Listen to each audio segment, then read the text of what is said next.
اعوذ باللہ من الشیطان الرجیم بسم اللہ الرحمن الرحیم اللہم صلی علی سیدنا و مولانا محمد وعلی آل سیدنا و مولانا محمد وبارک وسلم۔ باب نمبر 26، حضرت احمد حرب رحمۃ اللہ علیہ کے حالات و مناقب۔ تعارف: آپ بہت اہل تقوی بزرگ تھے اور ایک بہت بڑی جماعت آپ نے اپنے ارادت مندوں کی چھوڑی، اور حضرت یحییٰ بن معاذ نے بات فرمائی تھی کہ میری موت کے بعد میرا سر احمد حرب کے قدموں میں رکھ دینا۔ ایک مرتبہ آپ کی والدہ نے پالتو مرغ پکا کر آپ سے کھانے کے لیے کہا تو آپ نے فرمایا کہ اس مرغ نے ایک ہمسایہ کی چھت پر جا کر چند دانے کھا لیے تھے، اس لیے میں اس مرغ کا گوشت نہیں کھا سکتا۔ حالات: کسی دوست نے آپ کو مکتوب تحریر کیا تو آپ ذکر الہی کی مشغولیت کی وجہ سے جواب نہ دے سکے، اور کچھ دنوں کے بعد اپنے مرید سے یہ جواب لکھوا دیا کہ مجھے جواب دینے کی فرصت نہیں ملتی اور تمہیں ذکر الہی سے کسی وقت غافل نہ رہنا چاہیے۔ ایک مرتبہ حجام آپ کا خط بنا رہا تھا اور آپ ذکر الہی میں مصروف تھے، چنانچہ اس نے غرض کیا کہ کچھ دیر کے لیے ذکر الہی سے ٹھہر جائیے۔ آپ نے فرمایا کہ تم اپنا کام کرو، میں اپنا کام کر رہا ہوں، اور اس حالت میں کئی جگہ سے آپ کا لب کٹ گیا، مگر آپ یاد الہی میں مصروف رہے۔ اپنے صاحبزادے کو توکل کی اس طرح تعلیم دی کہ ایک دیوار میں سوراخ کر کے ان سے کہہ دیا تھا کہ جس شے کی خواہش ہوا کرے اس سوراخ سے طلب کر لیا کرو، اور بیوی سے کہہ دیا کہ تم سوراخ کی دوسری جانب سے وہ چیز رکھ دیا کرو۔ چنانچہ مدتوں ایسا ہی ہوتا رہا، لیکن اتفاق سے ایک دن بیوی کہیں چلی گئی اور صاحبزادے نے سوراخ میں جا کر کھانا طلب کیا، اور اللہ تعالیٰ نے کھانا مہیا فرما دیا، اور جب آپ مصروف طعام تھے تو والدہ آ گئیں اور پوچھا کہ تمہیں کھانا کہاں سے ملا؟ انہوں نے کہا جہاں سے روزانہ ملتا ہے۔ اس وقت احمد حرب نے بیوی سے فرمایا کہ آئندہ تم کوئی چیز سوراخ میں نہ رکھنا، کیونکہ میرا مقصد حاصل ہو چکا اور اب اللہ تعالیٰ بلا واسطہ پہنچاتا رہے گا۔ ایک بزرگ سے روایت ہے کہ ایک دفعہ میں نے آپ کا ایک قول سنا جس کے بعد سے آج 40 سال گزر چکے اور میرے قلب میں روز بروز نور کا اضافہ ہوتا رہا، اور اس قول کی لذت آج بھی اسی طرح قائم ہے۔ نطفہ کا اثر: ایک مرتبہ کچھ سید حضرات بغرض ملاقات آپ کے پاس پہنچے تو آپ ان کے ساتھ بے حد احتراز و تعظیم کے ساتھ پیش آئے، لیکن آپ کا ایک شریر بچہ گستاخانہ طور پر رباب بجاتا ہوا باہر نکلا، اور اس کی یہ حرکت سادات کو بہت ناگوار ہوئی، تو آپ نے فرمایا کہ اس کو نظر انداز فرما دیں، کیونکہ اس بچے کا نطفہ اس رات قائم ہوا تھا جب میرے ہمسایہ کے یہاں بادشاہ کے پاس کھانا آیا تھا، اور اس نے مجھ کو بھی کھلایا، تو اسی وجہ سے یہ بچہ گستاخ پیدا ہوا۔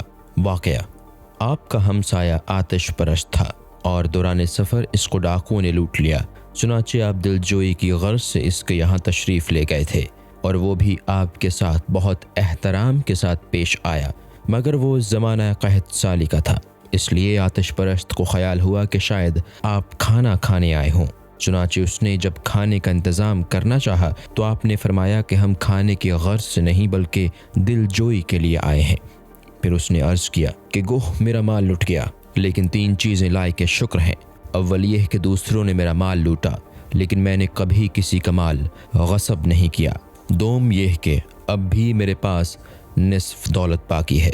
سوم یہ کہ میرا مذہب محفوظ رہ گیا۔ یہ سن کر آپ نے پوچھا کہ تم آگ کیوں پوچھتے ہو؟ اس نے کہا روز محشر جہنم کی آگ سے بھی محفوظ رہوں اور خدا کا قرب بھی حاصل ہو جائے۔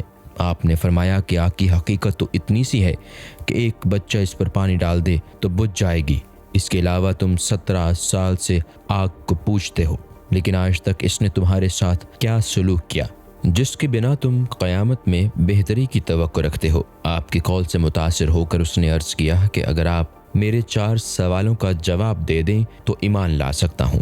اول، خدا نے مخلوق کو کیوں تخلیق کیا؟ دوم، تخلیق کے بعد رزق کیوں دیا؟ سوم، رزق دینے کے بعد موت سے کیوں دوچار کیا؟ چہارم، مارنے کے بعد زندہ کرنے کی ضرورت کیوں ہوئی؟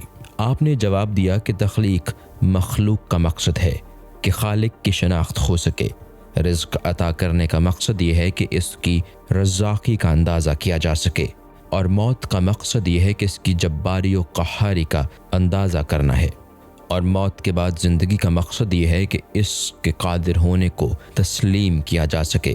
یہ کہہ کر آپ بہت دیر تک آگ پر ہاتھ ڈالے بیٹھے رہے، لیکن آپ کا ہاتھ آگ سے متاثر نہیں ہوا۔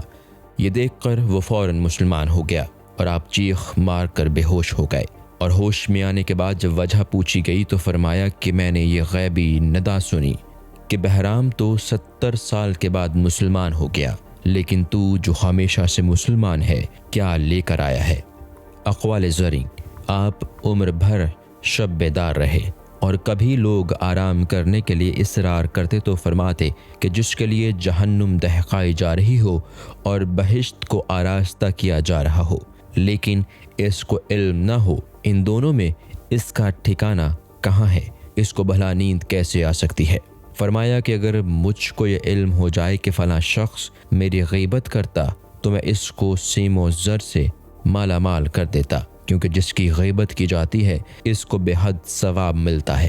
فرمایا خدا سے حائف رہتے ہوئے عبادت کرتے رہو اور دنیا کے دام فریب سے بچتے رہو، کیونکہ اس میں پھنس کر مصائب کا سامنا کرنا پڑتا ہے۔ السلام علیکم۔